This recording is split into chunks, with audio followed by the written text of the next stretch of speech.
But good morning. I hope that you are all well and safe. And we're going to start with worship. Actually, let's start with prayer, and then we'll sing our worship to our Lord. He is worthy of all our praise, all our love. Thank you, Father, for blessing us with this time to come before you. Even though it's virtually, we know that you are living in our hearts. I pray for my brothers and sisters, and I pray that that we can put down the banners of hate. The great commandment was to love you first, and let us be that prayer. Let that be our prayer this morning, that you come first for everything, before politics, before this pandemic, before everything. You come first. We think of you first and pray to you first. And we lift up our congregation, and we pray that, Lord, that they are safe, that they are healthy, and that one day we can come back in and be together at least one more time. We love you and we need you. We trust you, and we pray in the name of Jesus. Let's sing out to our God. All those that are thirsty, let's sing out. All those that are weak, let's sing out. Let's come to the fountain and let's sing out to Jesus.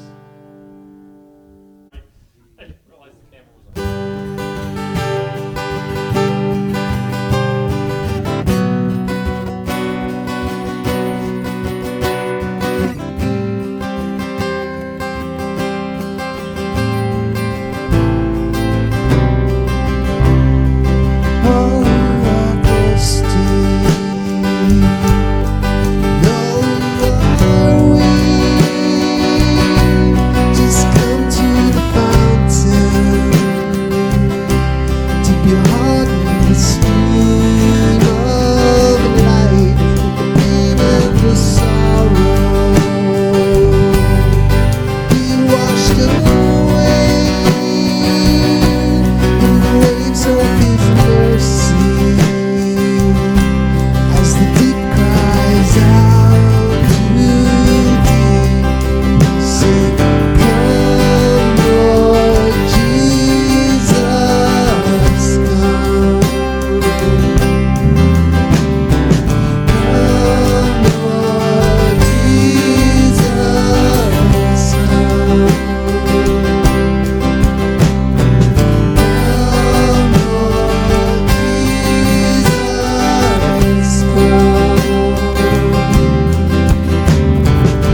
they led him up Calvary's mountain. One day they nailed him to die on a tree. Suffering, anguish, despised and rejected, bearing our sins, my Redeemer is here. Hands that healed nations stretched out on a tree and took the nails for me. Living, he loved me. Dying, he saved me. Buried, he carried my sins far away. Rising, he justified freely forever. One day he's coming, a glorious day, a glorious day.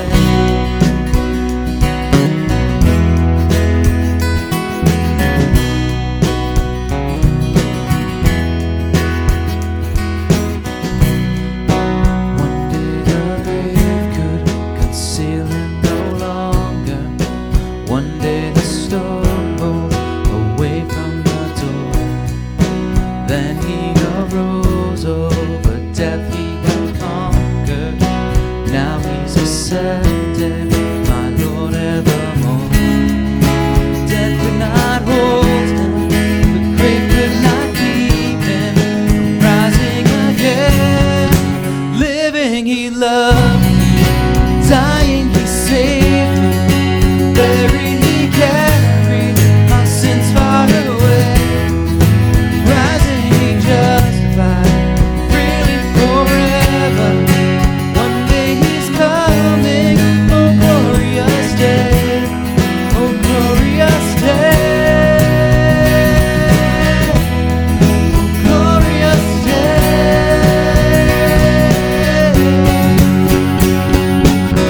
One day the trumpet will sound for his coming. One day the skies with his glories will shine.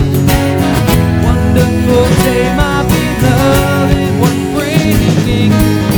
My Savior Jesus is mine. Living, he loved me.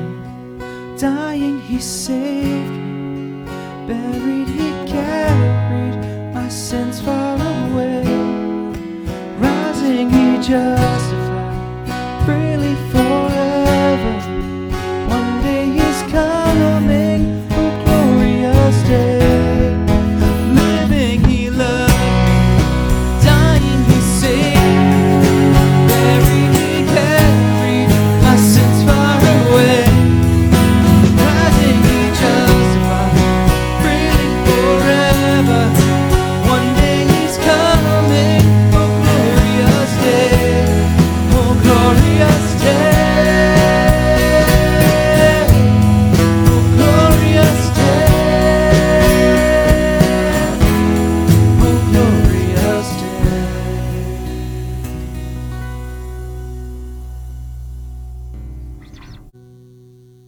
Please join me in a word of prayer. Heavenly Father, we acknowledge that we are nothing without you. You are all powerful, all loving, creator of all, just awesome. We worship you, Lord. We confess, Lord, that there are times when we fall short of your mark. Sometimes we blatantly sin against you. Cleanse our hearts, Lord. Cleanse our souls. We're so thankful for the blood of Jesus Christ. We're thankful for all the blessings in our lives, big and small. Thankful for the people that are surrounding us right now, and perhaps the people that we can't have contact with right now, Lord. We're thankful for them as well.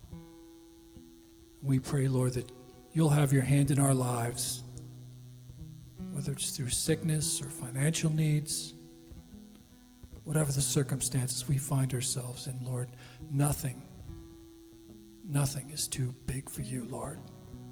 We love you. We adore you. And we acknowledge that you are supreme in our lives. All glory to God in Christ's name. Amen.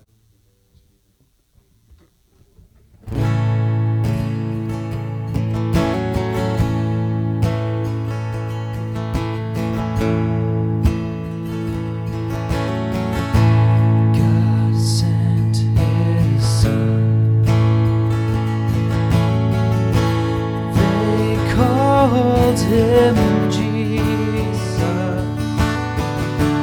He came to love, heal and forgive.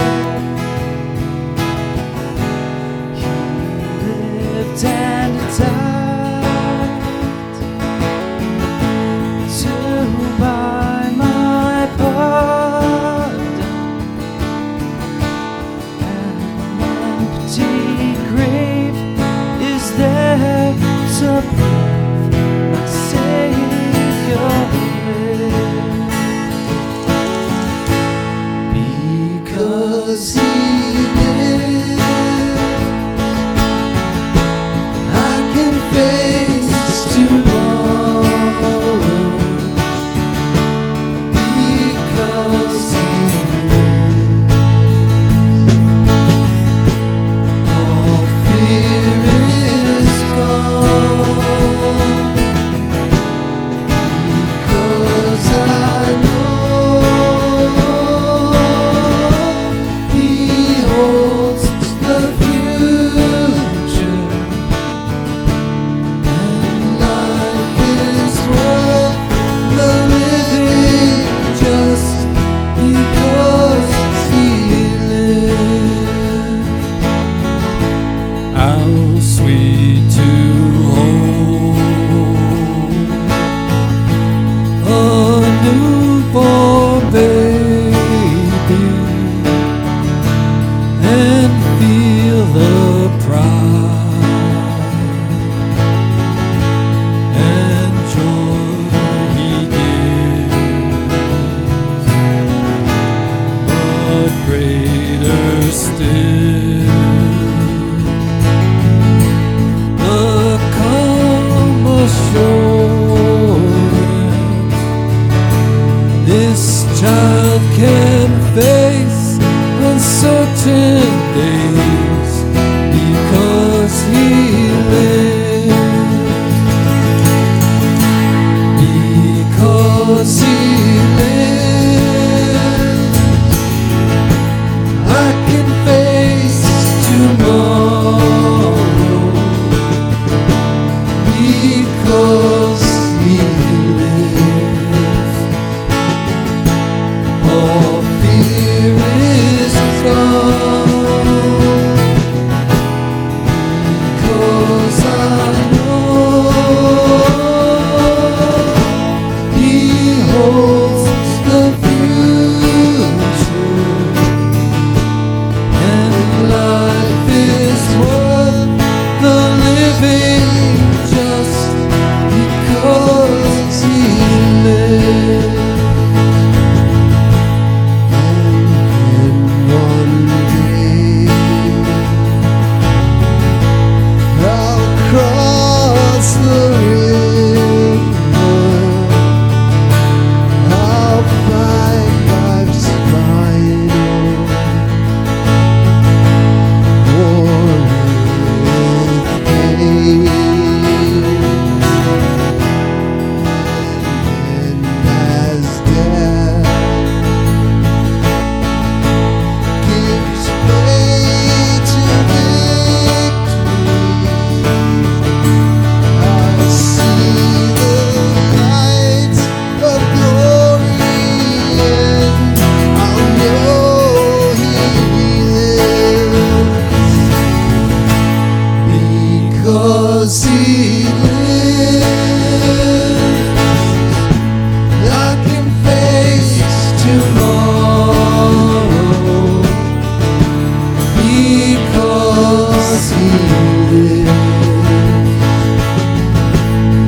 see the work of your hand.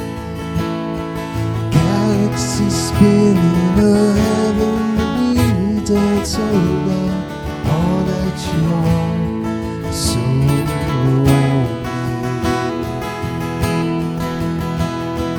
I hear the sound of your voice. All at once it's a gentle and thundering noise, oh God. All that you are is so overwhelming.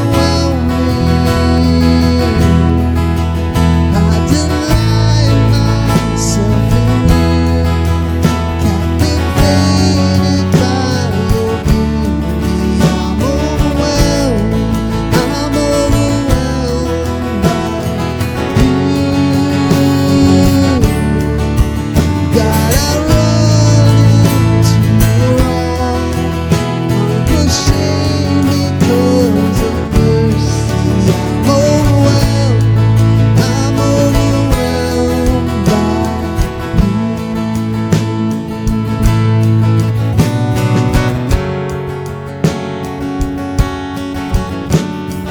I know the power of your cross, forgiven and free, forever you'll be my God. All that you've done, so overwhelming.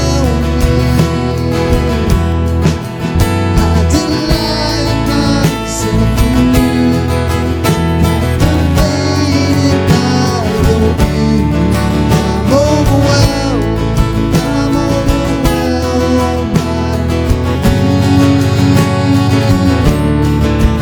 God, I run into your arms, unashamed because of mercy. I'm overwhelmed by you.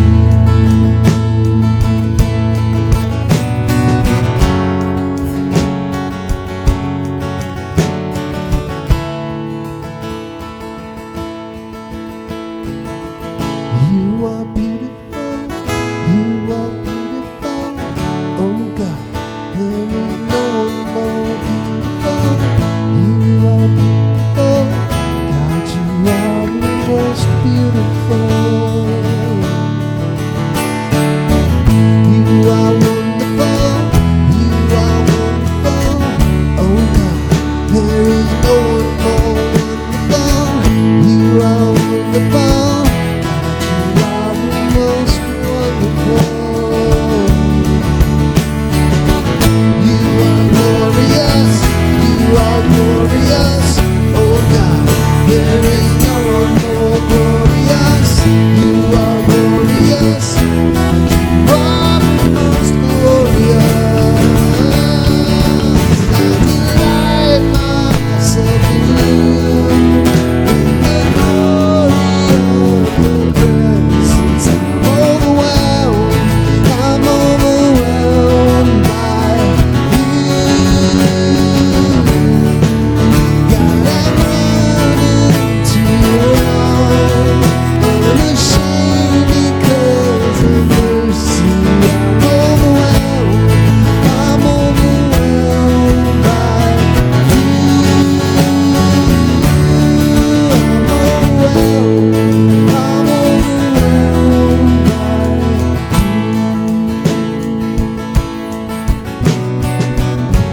There's no one more beautiful. God, you are the most beautiful.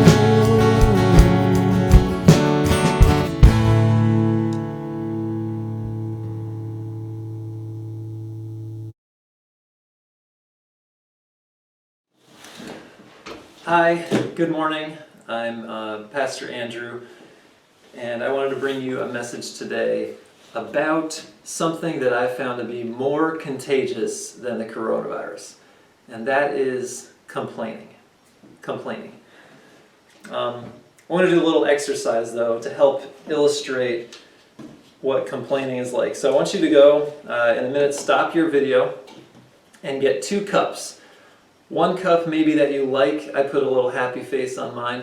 And then another cup, about the same size. Fill one halfway with water. Okay, so stop your video now, find 2 cups, fill one halfway with water, and then come back. All right, you got your 2 cups? Here's what we're going to do. We're going to do a little survey about how we see our circumstances. Are they half full or half empty? That kind of thing. So I'm going to read some different scenarios that are from real life these days, and your job is to pour the water into the cup that represents how you feel. Do you feel happy and good about those scenarios, those circumstances, or do you feel bad, upset? Maybe you complain about those situations, okay? So first one, for example, here's a real life scenario. It's May 9th and a half an inch of snow falls. Now I'm going to pour mine into my unhappy cup because I had just started planting my garden that weekend and some of it froze, so not happy about that one. All right, next one. Gas prices are under $2 a gallon. I'm going to pour mine in here. But what if I told you that in Ohio they're under $1 a gallon? Oh, I might get a little jealous of that. So, okay, next one. You have to stand 6 feet apart and wait in line at the grocery store. I'm keeping mine here. Next one. Your kids are doing school at home. If you're like me, sometimes that looks like this. Next one. You work from home. You like that? You don't like that? Next one. You lost your job. Well, if that were me, I'd do that. Next one. Church doesn't meet in person anymore. Next one. Uncle Sam deposited stimulus money into your account. Next one. Tax deadlines have been extended several months. And finally, you haven't gotten your tax refund yet. Now, did I miss anything? To which you're probably saying in your head, yeah, you missed this and this and this and this and this. Good things, bad things. See how easy it is for us to go into a complaining mode and say, yeah, here's what else is going wrong, or I can't believe this happened, or can you? We complain so easily, don't we? Here's what I want you to know before we go any further into looking at some stories in the history of God's people where complaining was so prevalent. We have to admit that complaining is bad for us, right? Now, no one likes to be with a complainer, but we always let ourselves off the hook when we have something to complain about. So, let's talk a little bit about complaining. Studies have actually shown that complaining rewires our brain for negativity. All right, so the more we complain, the more complaining becomes our default response when things don't go our way. We're rehearsing complaining the next time, every time we complain this time. Complaining has been found to impede our problem solving and other cognitive functions of our brain. Complaining raises the stress hormone level of cortisol, which after a while of doing that so many times, it actually leads to high blood pressure, higher cholesterol, can lead to diabetes, to fatigue. A whole host of physical health problems come on the tail of mental things like complaining, mind patterns like complaining. So complaining is really like a poison. It's a poison for our mind and for our life that keeps us from the lifestyle that God wants for us. So instead of complaining about the life you never wanted these days, we're going to see how complaining itself is the life you never wanted. Now there's 2 big complaint episodes in Numbers 11. So find Numbers 11 in your Bible. And God responds to each one. What's so interesting about Numbers 11, though, is that it parallels an episode in the history of Israel a year prior to the year that Numbers 11 talks about. And it reveals so much about Israel, about human nature in general, our proclivity to complain, but it also reveals a lot about God's nature and his response to our own shortcomings. So turn to Numbers 11, and we don't get very far before Numbers 11 verse 1 says, "Now the people complained." Right from the get-go, complaints. What's going on here? That's always an important question to ask when you open the Bible. What's going on in these circumstances and these events? So what's going on here is that there's about 2 million people, 2 million Hebrews, that are 13 months removed from a 400-year history of slavery in Egypt. They had just spent about a year in Mount Sinai, in that area, getting oriented to the way that God would have them live as worshipers of Him and also as caretakers of all that He was going to give them. They had just set out right here. You can read it in Numbers 10, 33 and going. They had just set out with all fanfare, like this big parade of this nation with God leading the way and a pillar of cloud in front of them. They had just started their journey towards the land God promised them. 3 days in, complaints arise. 3 days in. Now you've got to know, Numbers 1 through 10 is really a positive look, a positive perspective on Israel so far. So it shows Moses as this confident, clear, decisive leader who's leading God's way, who's doing the right things. The people respond very positively. They're receiving all this. They're doing what God says. In fact, in chapter 2, in Numbers 2:34, it says, "So the Israelites did everything the Lord commanded Moses." Wow. So things are going great. They go off with this parade towards the promised land, and 3 days in, now the people complained. And it says this, "The people complained about their hardships in the hearing of the Lord, and when he heard them, his anger was aroused. Then fire from the Lord burned among them and consumed some of the outskirts of the camp. When the people cried out to Moses, he prayed to the Lord, and the fire died down. So that place was called Taberah, which means burning, because fire from the Lord had burned among them." Now what's crazy is this wasn't the first time they complained. And almost about the same thing. They did the same thing a year earlier, 3 days after getting out of Egypt. Exodus 15:22, and the next few verses say, "Then Moses led Israel from the Red Sea, and they went into the desert of Shur. For 3 days they traveled in the desert without finding water. And when they came to Marah, they could not drink its water because it was bitter. So the people grumbled against Moses, saying, 'What are we to drink?'" So this is almost the same complaints, just round 2, 1 year later. First complaint they have, you could summarize it this way: life is too hard. God, Moses, anybody listening? Life is too hard. It's interesting, in Numbers 11, the word that in my Bible is translated hardships is actually a Hebrew word that really means bad as opposed to good, or it can mean evil as opposed to good. And what's so crazy is just before this, in Numbers 10:29, Moses is talking about the people who are going to come with him, and he's inviting them to some of his distant relatives to come with him on this journey to the promised land. And he says this, "Come with us, we'll treat you well, for the Lord has promised good things to Israel." So God says, "I have good for you," but Israel, 3 days in, says, "God, this is all bad." They flip it on its head. So crazy. The first time, a year before, when they complained about the water and not having water, this is how God responded to them. He says, "If you listen carefully to the Lord your God and do what's right in his eyes, if you pay attention to his commands and keep all his decrees, I will not bring on you any of the diseases I brought on the Egyptians, for I am the Lord who heals you." Then they came to Elim, where there were 12 springs and 70 palms, and they camped there near the water. That's from Exodus 15. So a year before, they complain.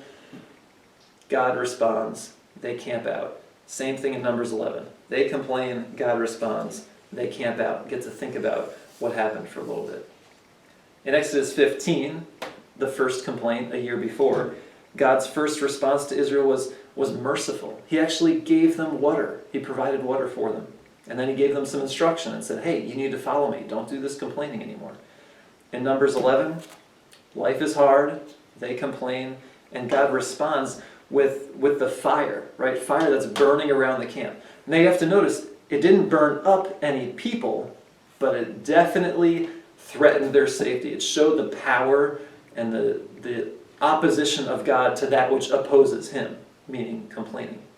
Here's what I mean. So fire in Scripture is one of the most common manifestations of God's presence and nature. It shows his unabating power his holiness, his power to expose everything which opposes him.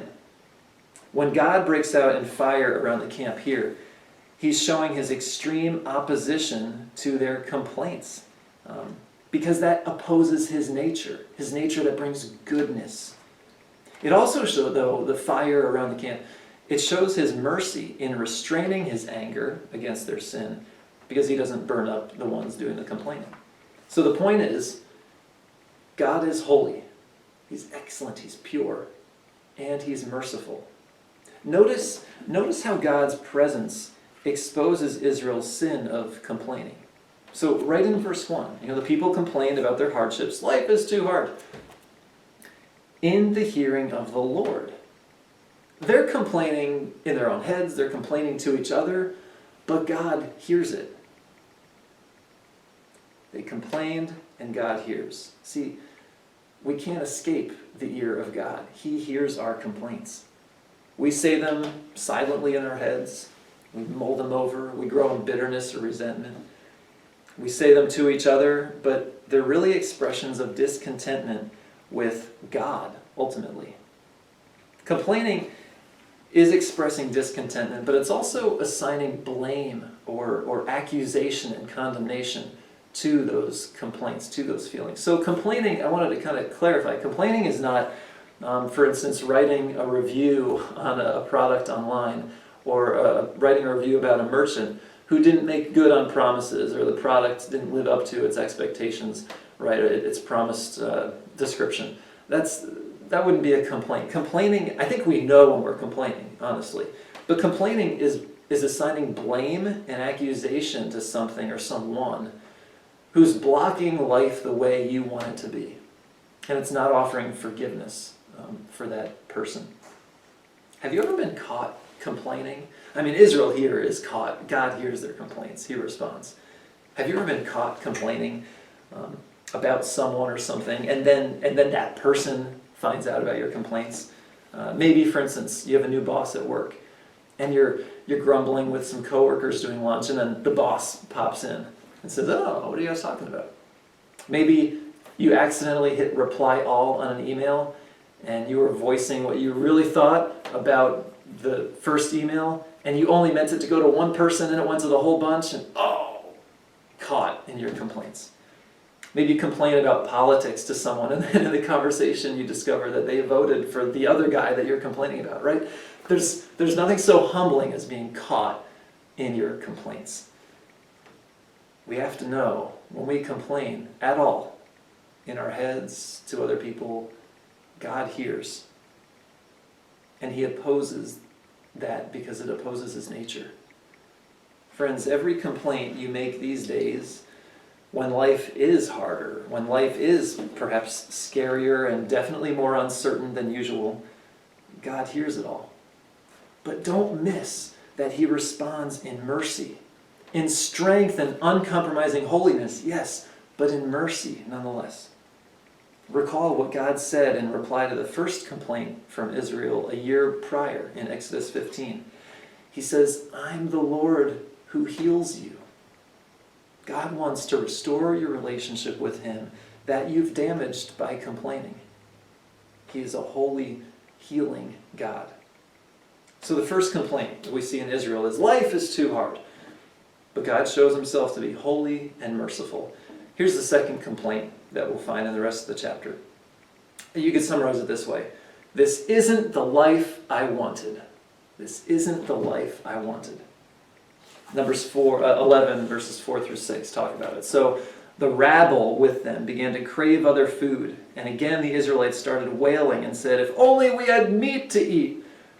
We remember the fish we ate in Egypt at no cost. Also the cucumbers, melons, leeks, onions, garlic, all the good stuff that makes your breath smell bad. But now we have lost our appetite. We never see anything but this manna." Their complaint. And then it describes in 7 through 9, describes what manna looked like, or what it was like. It sounds to me almost like a mix between Mountain Dew and Frosted Flakes, but you can read those verses for yourself. But the point is, God gave them manna daily on their journey. They have been eating manna for the last 13 months, miraculously from God. And you know when he started to give them manna? He started after their second complaint a year before, which Exodus 16 talks about. And it says this, Exodus 16:2. In the desert, the whole community grumbled against Moses and Aaron. The Israelites said to them, "If only we had died by the Lord's hand in Egypt. There we sat around pots of meat and ate all the food we wanted. But you, Moses, have brought us out into this desert to starve this entire assembly to death." You know what God did? He gave them food. He gave them manna. That day, and the next, and the next, and every day there was provision from God for their hunger. Every day this miracle food was there for them to eat. Now we're talking about 2 million plus Israelites. Some people have estimated that it would take about 50 railroad boxcars of manna a day to feed that many people, in addition to about 12 million gallons of water a day for them and their livestock. This is a huge provision every single day. Don't miss that, how miraculous the thing is that they were complaining about. But when you've seen the same amazing thing over and over and over again, it starts to lose its luster. In fact, you take it for granted and you think about what else might be nice to have to make your life the way you wanted. We do this all the time, right? Do you realize how many little miracles are going on in your body, just your body, let alone the whole universe, right now, for you to be able to see and understand and survive this message? So don't look down on the Israelites. We take so much for granted. We complain about things that are miraculous. The Israelites, well, they're me. They're you. This story should humble us, even scare us a little at how easily we complain and how vehemently God opposes our complaining. Now, verse 10, it gets worse, if you can believe it. In verse 10 it says, Moses heard the people of every family wailing at the entrance to their tents. They're wailing about this. They have food, they have provisions, but they're wailing for the days that they've remembered. Almost, it says what they're wailing. In verse 13 it says they're crying out, "Give us meat to eat." I almost picture like a picket line, outside their tents. "Give us meat to eat! Huh, give us meat to eat!" Right? They're wailing about these things. Is this a little bit overkill? I don't think it is. Put yourself in a Hebrew person's shoes in this time, in this day.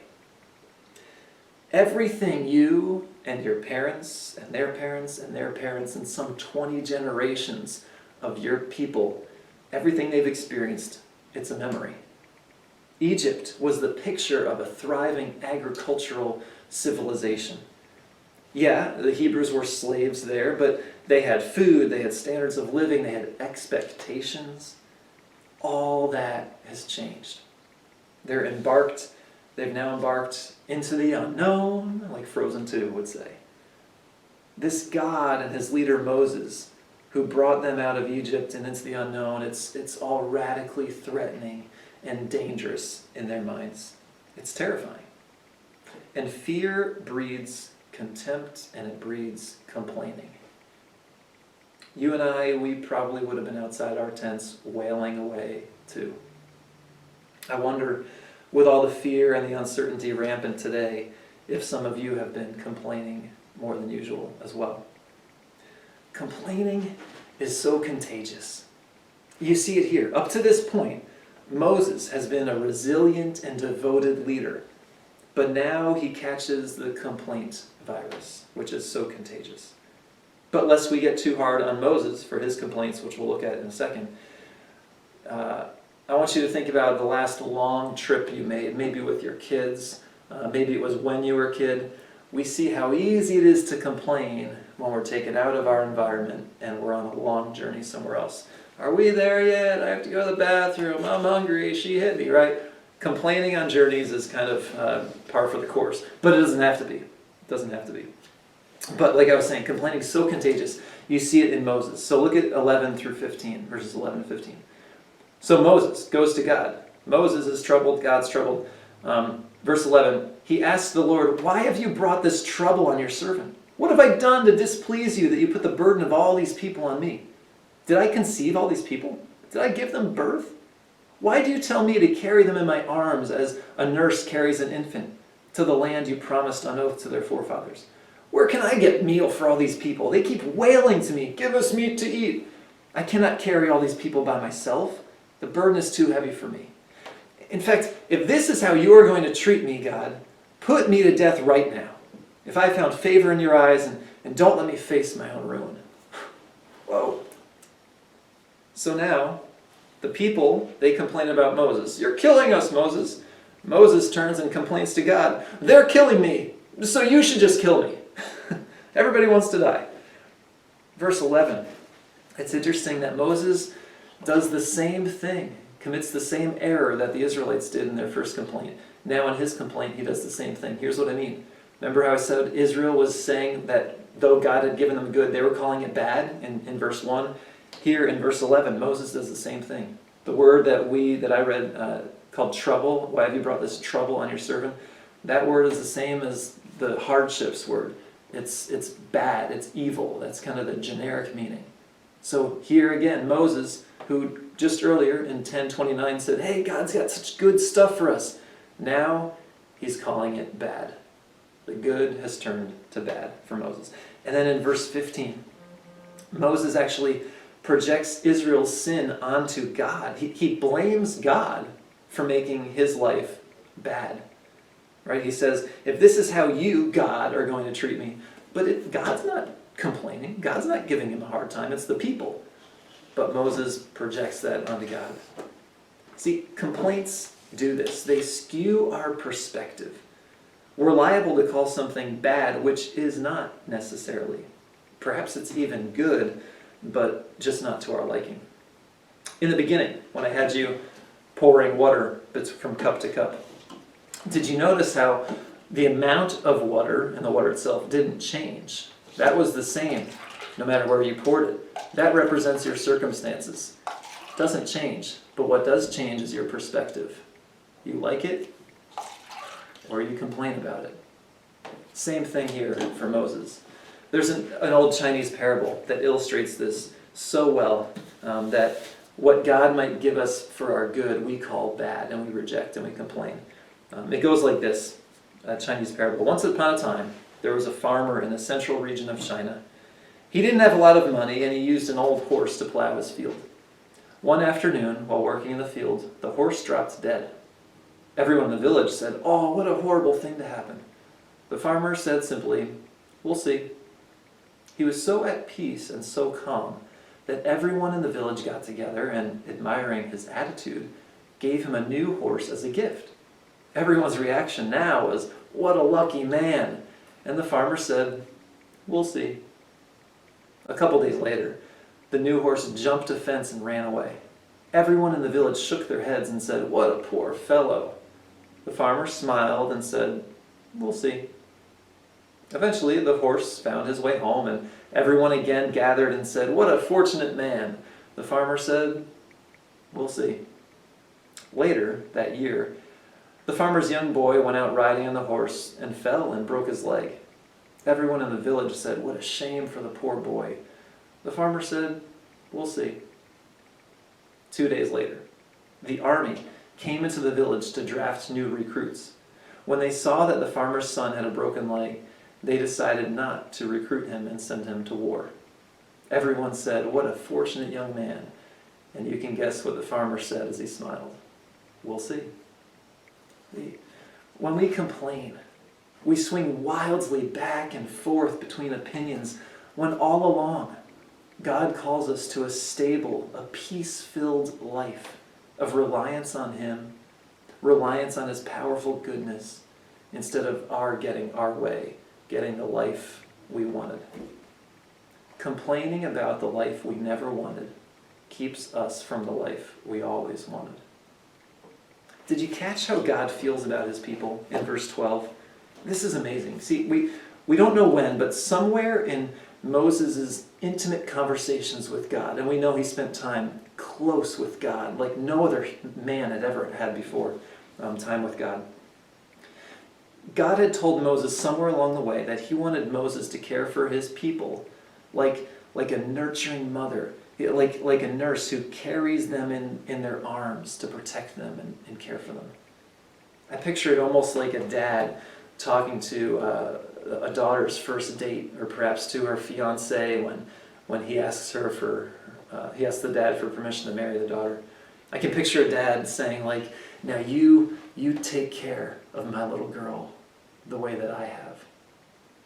See, it's like a commissioning and a challenge with a hint of threat. It doesn't have to be said, but the father almost says, if you don't, it's like an or else kind of a statement. Take care of my daughter, or else. That's what God had told Moses. He said, Moses, take care of these people, these precious, precious people. I love them. I'm like a mother, like a nurse to these people. Take care of them. That's how God feels about us. The message is so clear. God cares deeply about his people. He cares deeply about you and me. He nurtures us. He cares for our every need. Nothing escapes his attention.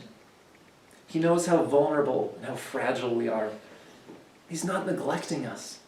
During this whole coronavirus ordeal, when your health, when your finances, when everything around you is threatened, he's still faithful, strong, and intimately involved in caring for you. It probably won't look like what you want, but complaining is not the life you want either. It's so unstable. Our satisfaction is so fleeting when it's based on our circumstances. Now, God responds to this second complaint that this isn't the life I wanted, that Israel's making. He responds in two ways. He gives the people what they want, and it hurts them. He gives them what they need, and it helps them. The first response, you can see in verses 16 and 17. The Lord said to Moses, "Bring me 70 of Israel's elders who are known to you as leaders and officials among the people. Have them come to the tent of meeting, that they may stand there with you. I will come down and speak with you there, and I will take of the Spirit that's on you and put the Spirit on them. They will help you carry the burden of the people so that you will not have to carry it alone." He's answering Moses' complaint here. And then in 24 and 25, Moses went out, got the people together, and it says that the Spirit of God falls on them and they prophesy. And in 29, Moses actually says, boy, I wish this happened for all the people. I wish all the people could prophesy and experience the Spirit of God on their life. Now, prophecy here, and in the Old Testament, it means proclaiming truth about God, proclaiming truth about the people and the circumstances. It's telling the truth from God into a situation, into people. God's response here is not to lighten Moses' burden, it's to share it with others. His response is to empower and authorize the mouths of 70 others to speak words that glorify God and build others up. So as complaining mouths are spreading contagiously and multiplying through the camp, God multiplies praising, edifying mouths. By the way, this isn't the first time that God taught Moses about delegation. A year earlier, in Exodus 18, Moses' father-in-law comes and says, "Moses, why are you doing this all alone? Delegate." So you see how often we need to hear the same thing. How often we complain and God responds and teaches us and shows us mercy.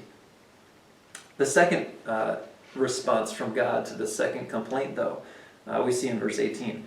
So now he's responding to the people's complaint. He says, okay, consecrate yourselves in preparation for tomorrow, when you will eat meat. The Lord heard when you wailed, "If we only had meat, we were better off in Egypt." And now the Lord will give you meat, and you will eat it. He's answering their complaint.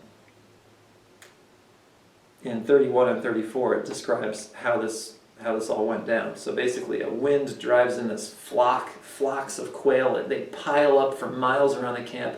There's so much quail, you can't get away from quail. You see quail everywhere. The people start eating, and it says in verse 33, "While the meat was still between their teeth, before it could be consumed, the anger of the Lord burned against the people, and he struck them with a severe plague. Therefore the place was named Kibroth Hattaavah, because there they buried the people who had craved other food." They got what they wanted. They had nothing to complain about anymore, and it hurt them badly. Again, this isn't the first time they complained about their diet and God gave what they wanted and it turned sour on them. That happened with the manna. They complained about food, God gave them manna. He said, don't stockpile, don't hoard, Just trust me. I'm going to feed you every day. Well, sure enough, first day of the manna, they all stockpile and hoard it, and it got rotten and putrid and covered with maggots. Disgusting. Same complaint, same response, same effect. God gave them what they wanted, and it hurt them. For Moses, he gave him what he needed, and it helped him. How we've seen such a similar response today. When people get what they want, stores open up, people drive in and stockpile and hoard and complain when things aren't their way. We do the same thing, right? I'm all for preparedness, but that never negates trusting God, who's the real provider, and being grateful for his faithfulness to be with us, to carry us onward. Look at the regrettable legacy of Israel here, the ones who complained. This place stands in memorial to their complaints and what it cost them. The place was called Kibroth Hatava, which, if translated, means graves of craving. Graves of craving. They got what they wanted, and it killed them. I don't want that to be my story. You don't want that to be your story. Complaining about the life we never wanted keeps us from the life we always wanted. Israel learned this painful lesson. When their complaining patterns became so ingrained in them, God finally said, enough. And in just a few chapters, in Numbers 14 and 26, it says this, the Lord said to Moses and Aaron, how long will this wicked community grumble against me? I've heard the complaints of these grumbling Israelites, so tell them this, as surely as I live, declares the Lord, I will do to you the very thing I heard you say. In this wilderness, your bodies will fall. It will kill you. Every one of you, 20 years old or more, who is counted in the census and who has grumbled against me, not one of you will enter the land I swore with uplifted hand to make your home. There were only 2 men who hadn't joined the complaining and who survived this ordeal. Israel's complaints cost them the life they could have had, the life God promised for them. Complaining is not the life you wanted. It's never the life you wanted. Studies have actually shown how powerful gratitude can be for our physical and mental health. Israel's complaints revealed a deep lack of trust in God, a deep ingratitude for his presence with them and his care for them. They believed, no one is looking out for me except me. They had it all wrong. That's where complaint is born, when we think that other people or other things should support our self-preservation mission. God cares more about you than you do for yourself. Trusting God, thanking him in all circumstances instead of complaining, that's life. I wanted to share a song that I wrote during this whole coronavirus time about this very thing, about when you don't know what to do, complaining is not the answer, but thankfulness is, and going to God that way. So I want to share this song with you. It's called What to Do, Give Thanks.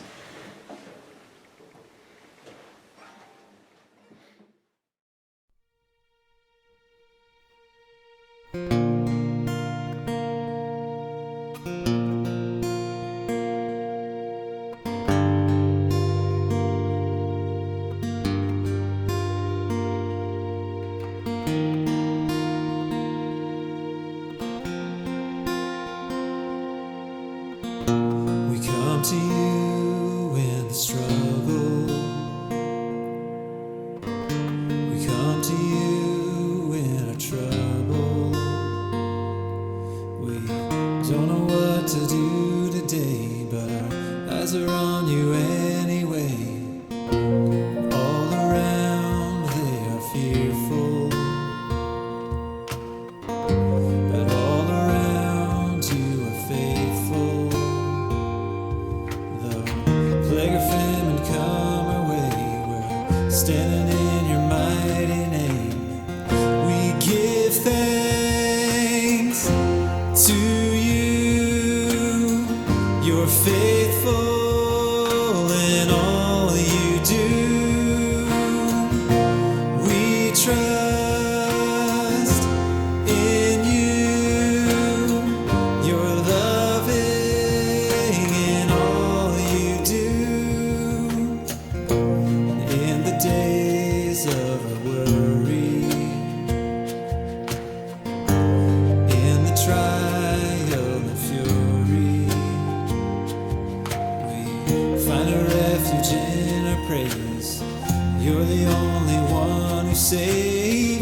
give thanks to you. You're faithful in all you do. We trust in you. You're loving in all you do. God of our history, you're God of today. Ruler of nations, none stand in your way. Our author, perfecter, our healer, restorer. The battle, the victory is yours. We give thanks to you. You're faithful in all you do. We trust in you. You're loving, we love you. So we give thanks to you. You're faithful in all you do. We trust in you. You're loving in all you do. We trust in you. You're loving in all you do.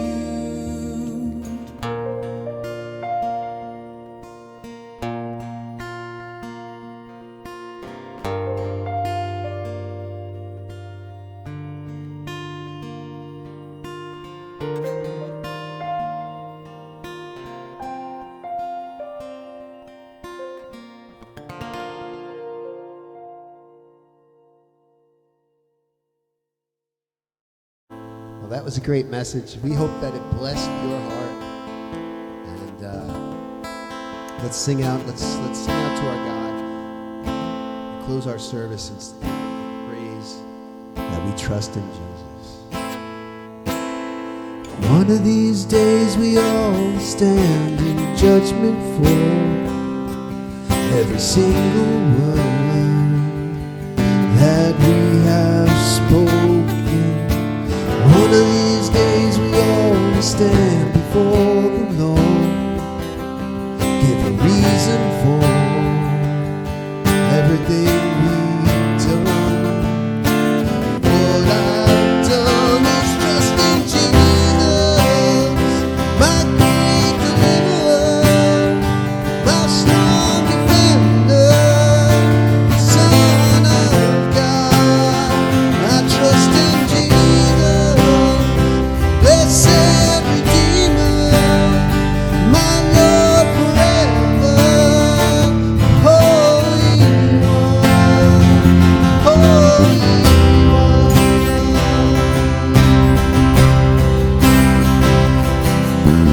What you gonna do when your time has come? Your life is done, and there's nothing you can stand on.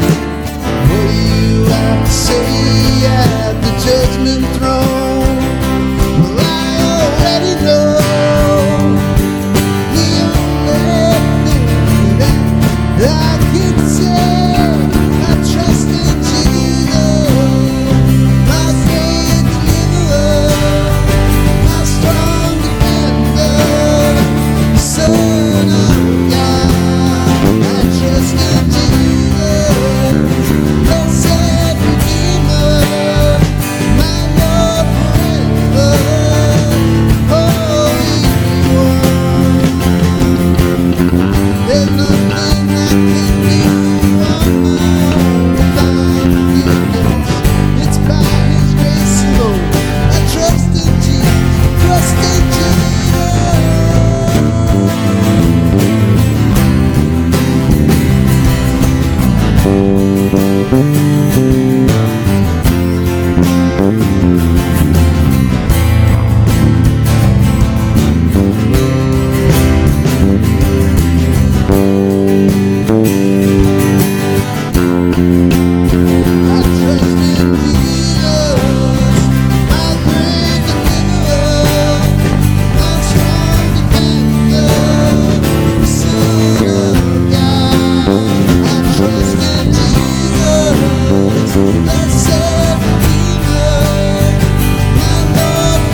Psalm 56. When I am afraid, I put my trust in you. In God, whose word I praise, in God I trust. I shall not be afraid.